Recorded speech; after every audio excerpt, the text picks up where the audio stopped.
Hello and welcome to a new edition of This Racing Life. With the flat season kicking into gear, we've headed to the Rutland yard of Mick Appleby to discover the next chapter in one of last year's most heartwarming stories.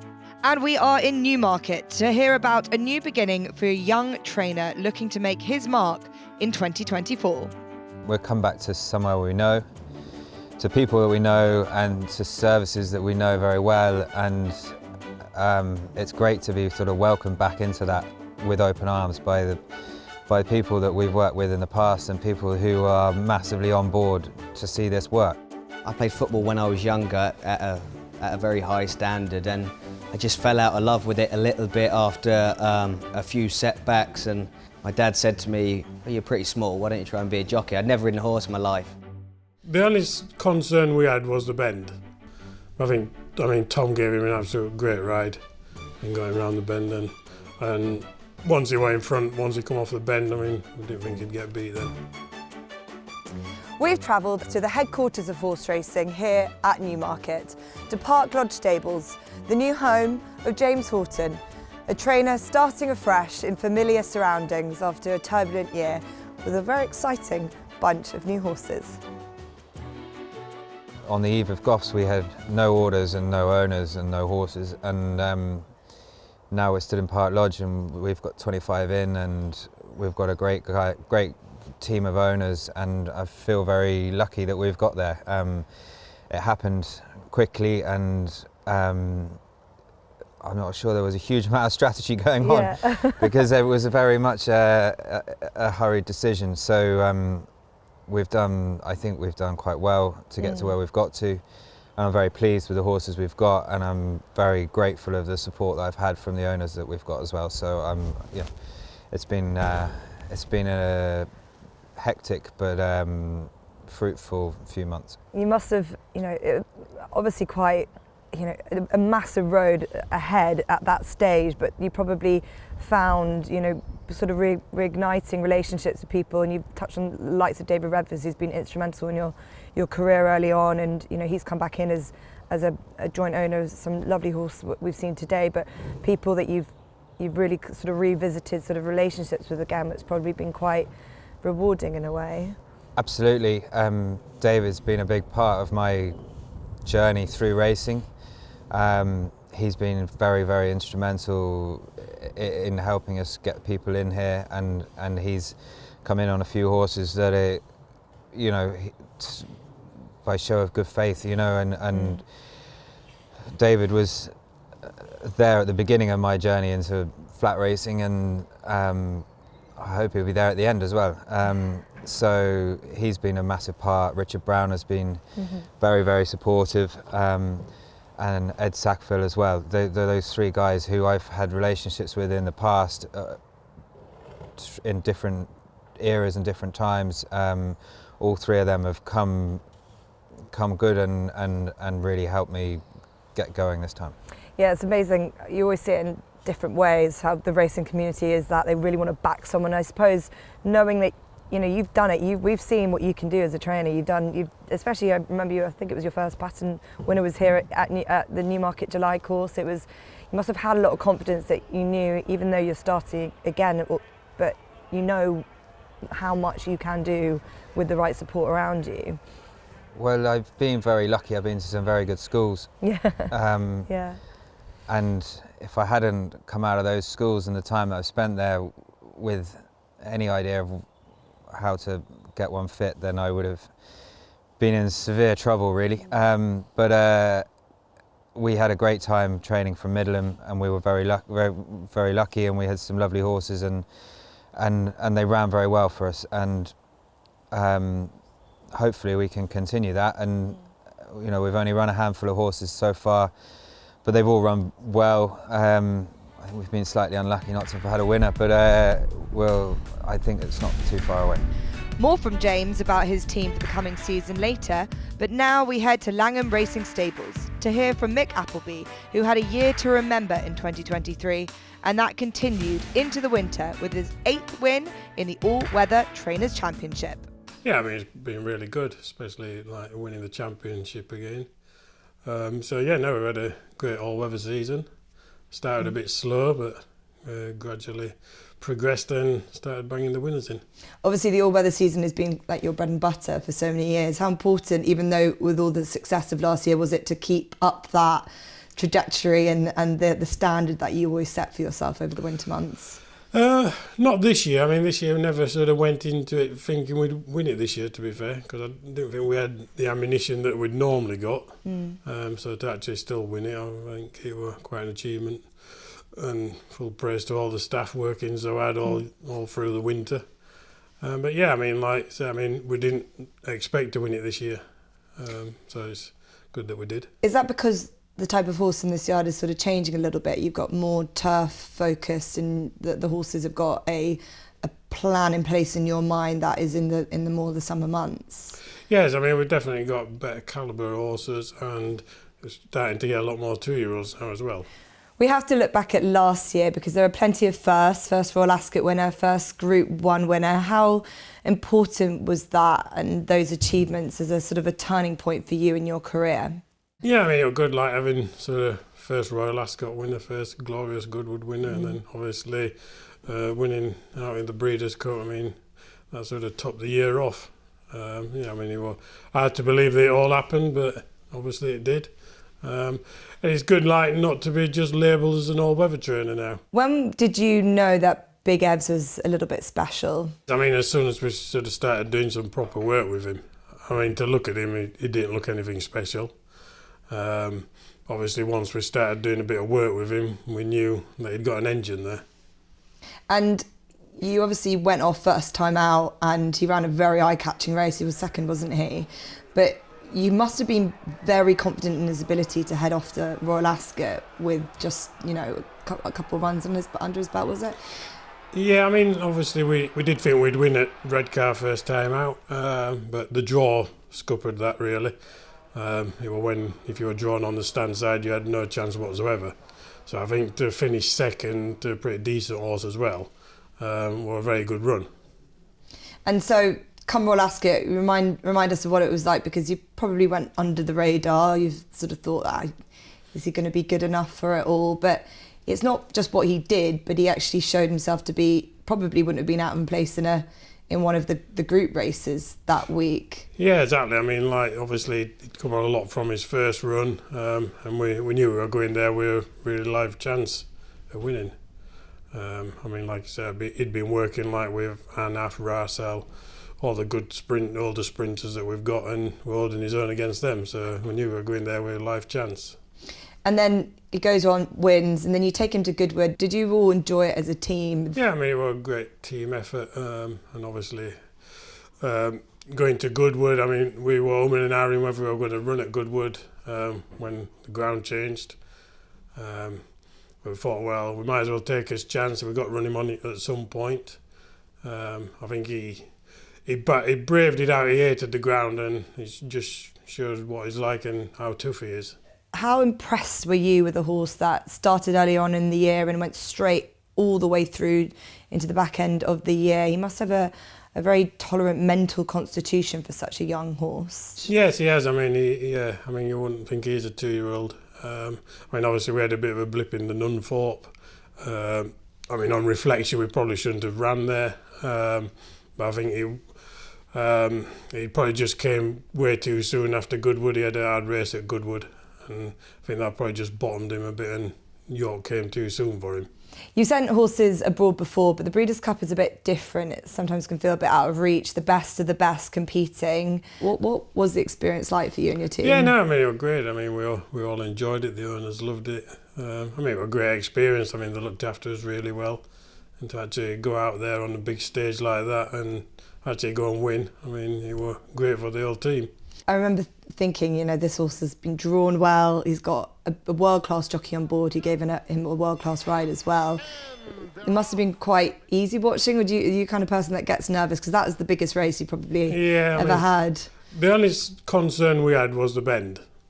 I mean, Tom gave him an absolute great ride in going around the bend, and once he went in front, once he come off the bend, I mean, we didn't think he'd get beat then. The reception, the reaction, how did you take all of that? No, I mean, we just came natural.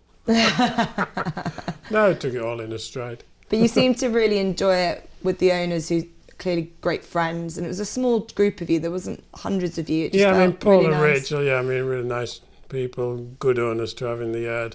Absolutely love the racing. And obviously it's good that the horse is named after Paul's good friend that sadly passed away a few years ago. There he is. Here he is. So you've been happy with him, basically. What's he done over the winter? Well, we've kept him here all winter. I'd have liked to have got him away somewhere through the winter, but Yeah, at least keeping him here, we could keep his eye on him. yeah. And he's doing well. And in terms of personalities, has he become more full of himself as he knows he's pretty good? That's special. Yeah, he probably has a bit. Yeah. You're going to ride him. He's important. So you're going to trot round the school first, Yeah. and then the four of you come up the gallop. So has he been ready? Did he sort of come into himself early this year? Was he? He has done. I mean, he's ready to rock and roll. He is. It doesn't take a lot getting fit. No, he don't. I mean, Yeah. sprinters don't. Do you think he's grown a little bit, Freddie? Do you feel He's like grown a little bit upwards, but not a huge amount. I think it's filled out more than grown. He feels like if you sat on him last year and you're sitting on this year, even when he first came back from the train, just feels like a completely different horse to sit on. really? Really filled out through his neck and his shoulders especially. So do you do a lot with him? Like, what's his sort of day-to-day routines? No, I don't do a lot. I mean, he just gets trained like the rest of them, really. Yeah, because I know you're quite simple in the approach. You just let everything happen on the racecourse, is that right? Yeah. Follow me simple.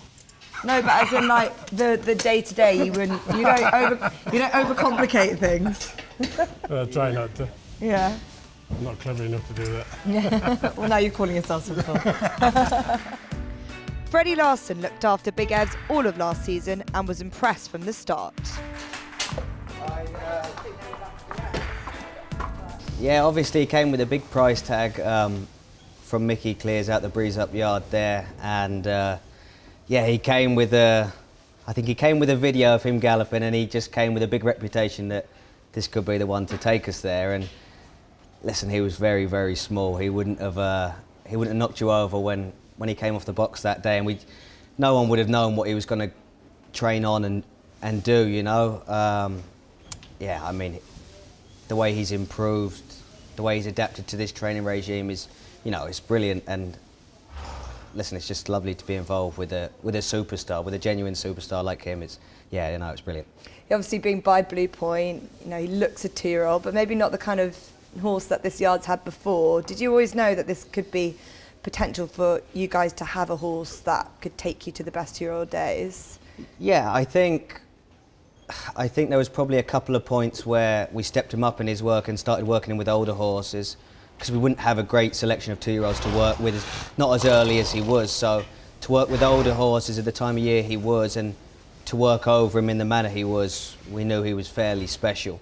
And you know, we weren't even disappointed when he got beat first time out. He had to overcome a wide draw and greenness to get beat by a subsequent group placed horse as well in Hala Emirati. I thought, you know, we were delighted. We knew we had a special one, and obviously he showed us that at Ascot. And yeah, I think there was a few points in the season where he worked with some older handicappers, Blind Beggar and Bedford Fly, and we knew he was fairly special then. Yeah. And tell us a bit more about his personality, what he's like every day, what he's like to ride.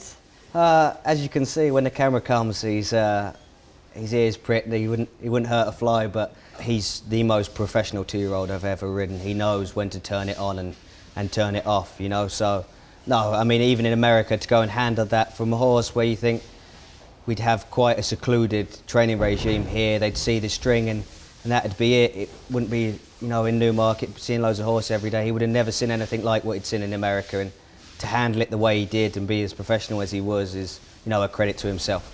And for you as well, being part of that whole process, the journey, travelling him over there every morning, doing the track work, it's so impressive being at Santa Anita. How much did you enjoy it? Yeah, literally a dream come true for me, really, to come into racing late and then obviously try and immerse yourself in everything. Breeders' Cups, that's where that is the pinnacle of racing, and to be there with not only just a horse, but like a live chance, going there as favourite and, you know, trying to overcome, is he as quick as the American speed? Has he got that real early speed to get him into a race like that, and, you know, to idle in front and win easily is, yeah, no, I mean, it was surreal, yeah. Where would you like to see him? Where do you think he'll thrive this year? Listen, I think the Breeders' Cup we're just kind of working back from that. That's his main aim. I mean, the time last year was half a second slower than the older horse, and he feels more than half a second quicker this year. So, listen, it's so draw dependent there. But I'd say that's his biggest aim. But I'd just like to see him take on those older horses and kind of just establish himself as a proper sprinter this year, which is hard to do, I know, but I think the Nunthorpe, you can draw a line through that from last year. I think he was very green. I don't think he'd ever been around as many horses and quicker horses than him. So, listen, I think you can draw a line through that, and I'm sure he's going there as a bit of an underdog, really, especially in the King's Stand. And but listen, I think he's improved no end, and hopefully he can establish himself this year. Yeah. Big things expected of Big Evs in the year ahead, and James Horton is also hoping for a good year. But the young James never expected to find himself among the training ranks. So I got to the end of university, and having thought I was going to have a degree and a spot. What did you study? Geography. Oh, right. Okay, so having thought I was going to have a degree and a spot at Sandhurst, I had a 2-2 and no spot at Sandhurst. And I was like, what am I going to do now? Yeah. And I was riding out at Charlie Longston's. I was kind of chatting to Charlie one day. I was like, oh, I don't know what I'm going to do now. I was like back at home driving tractors. He says, well, why don't you do what you're good at? And I was like, well, what's that? And so he sent me to David to Redvers. Okay. He sent me to Tween Hills to break all of Redvers' yearlings in. And I loved it. So tell us a little bit more about the horses that you bought. So start with the horses in training, because they're not easy to try and get those horses that you can find a bit of improvement with.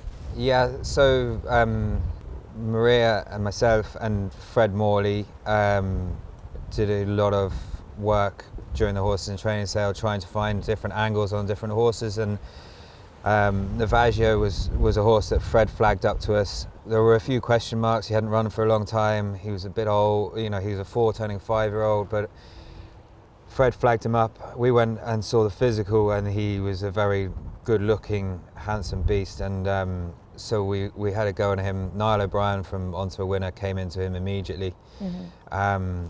And the plan was always to go to the Lincoln.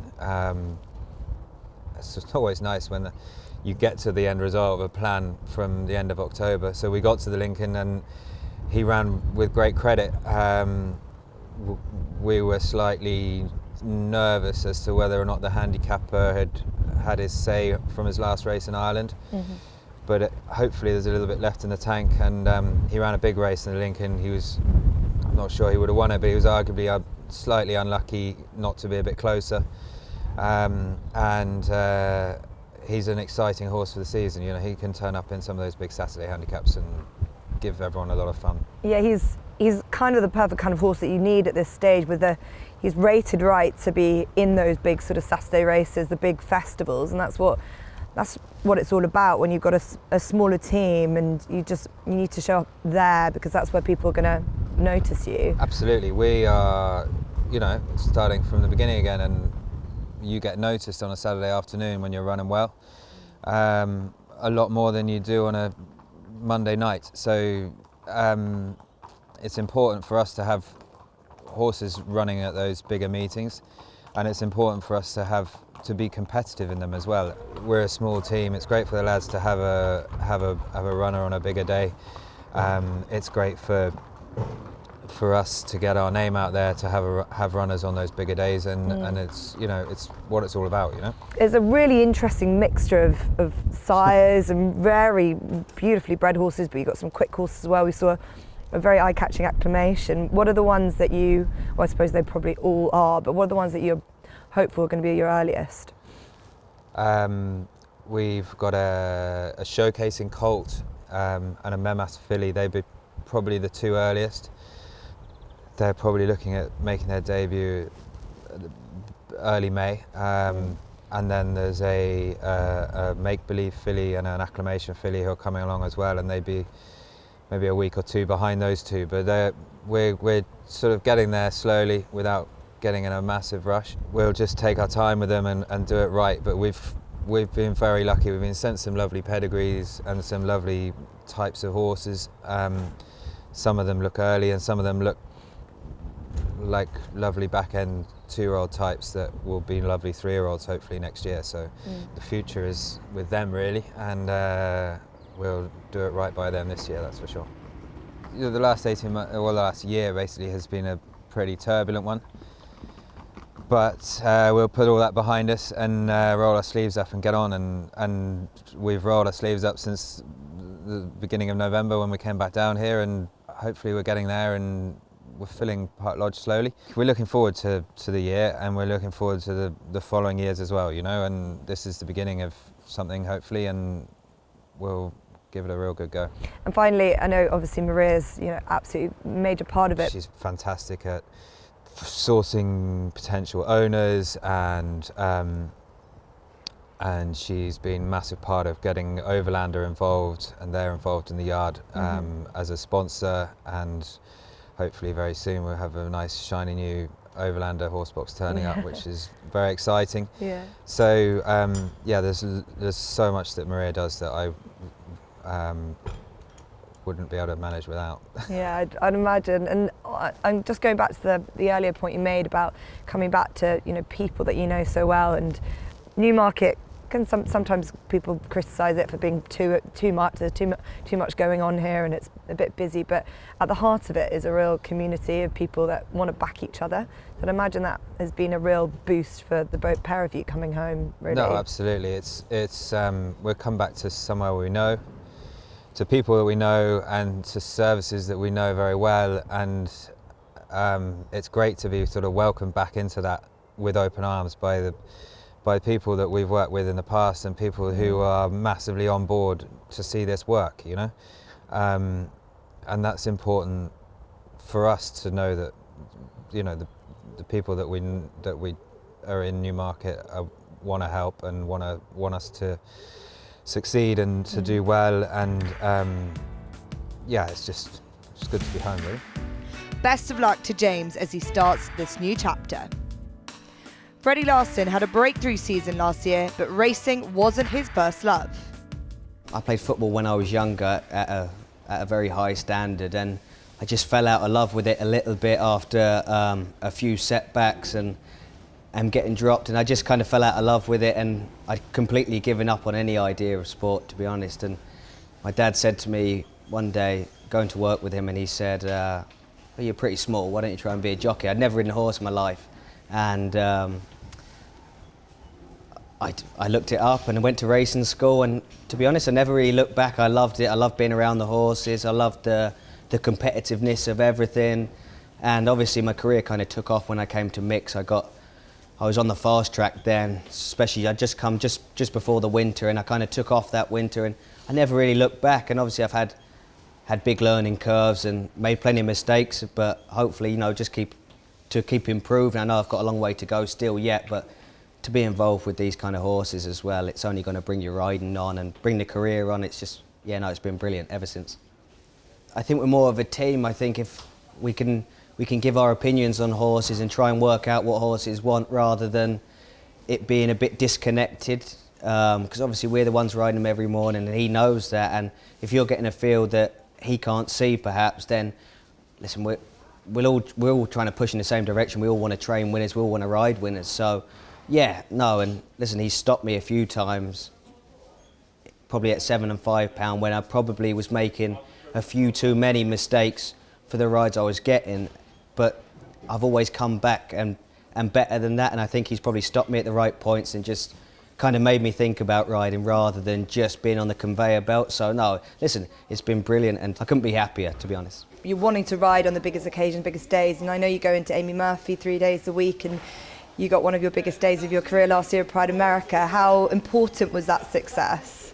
Yeah, I think to be there, to ride winners on a normal day is brilliant as well.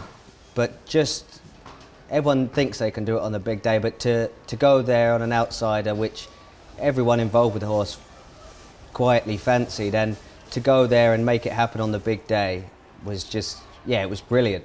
Just to show everyone that you can with an opportunity that you can make it happen. And listen, Amy's been absolutely another person. Mick and Amy have been real big supporters of mine, and I think that's what you need. You need someone to put you on the big day, and both that Amy and Mick are not scared to give me opportunities, which has been great for my career. And yeah, hopefully plenty of 2-year-olds this year. Mick and Amy have got plenty of 2-year-olds, so hopefully you're always looking for the future, you're always looking for the next superstar. But yeah, no, hopefully some really nice 2-year-olds to look forward to this year, but they struggle to be better than this lad anyway. You've got horses like Big Evs, but of course Anaf, who you bought out of the Shadwell Dispersal, you've improved, and then he's gone on to achieve what he did in Saudi. How impressed were you with what he's done this year? I mean, he's been a revelation, Anaf. I mean, and topping it off by winning out in Saudi. I mean, that were absolutely great. Shame we couldn't have a drink there, but Yeah. it was a great experience. We're definitely going back there. I remember when he won at Ascot, Rosser got off him and said, your instructions were very simple indeed. Is he a very straightforward horse to train? He is. I mean, Rosser gets on really well with him. He knows how to ride him. You just got to cover him up and just leave it late. Come late with him. I mean, like the ride he gave him in the Saudi Cup, I mean, an absolute brilliant ride. To come up that inside rail like he did. He's a horse that you can clearly have a lot of fun with internationally. Where else could you go with him this year? I mean, we did sort of toy with the idea of going back to South Korea with him. What was that experience like? Really good. I mean, they looked after us really well. On race day, the jockey we were supposed to have couldn't make it out there, so we ended up with a Japanese jockey. We didn't really speak much English. So, Cover up in Japanese. So it didn't really go to plan. I mean, he still ran pretty decent. So yeah, I mean, so we might go back out there again. And he is a horse that you picked out pedigree-wise, and horses like Penzance this season the same. Tell us a little bit about this journey this winter, because it's been remarkable. Yeah, I mean, he's just kept improving. I mean, the horse watchers obviously picked him out of the sales. I went to have a look at him, really liked him. And then once we got him and started working him, I mean, we knew straight away that he were pretty decent. And he just kept improving with every run. Because the horse watchers, and I know you've always said that, you know, getting them a sort of a Group 1 winner would be really satisfying, because you guys have worked so well together and you seem to have a great, you know, connection. They pick out the horses that they like, they send you off to have a look, and it's sort of, yeah, and you kind of gel very nicely. Tell us a little bit more about that relationship. Yeah, I mean, it's always worked really well. So I mean, they come up with a long list. By the time I've gone through it, it ends up a short list. No, I mean, we've always worked really well together. And they always have said to me that it's your horsemanship, it's your eye for a horse, your understanding that maybe, you know, they can do all the work from a form sense. But is that what you enjoy the most about the process? It's the actual physical horse? Yeah, going to the sales and actually looking at the horses, I think I really enjoy doing that. I mean, obviously it doesn't work all the time. We've not all been successful with all of them, but majority have. We've had more good ones than bad ones. But do you think you quite enjoy working out a horse that might just need a little sweetening up? Because these are horses that are just, you know, on the face of it, some of them don't have necessarily a lot of form. Yeah, I think just trying different things with them. I mean, the good thing here as well is that we've got turnout, so we can turn horses out in the paddock, which they enjoy and is natural to them. And I think that's a big help, that they can go out in the field and just play about and be an horse. Thank you for watching this week's episode, and a big thank you to everyone at Mick Appleby's and to James Horton's, and we will see you next week for another episode of This Racing Life.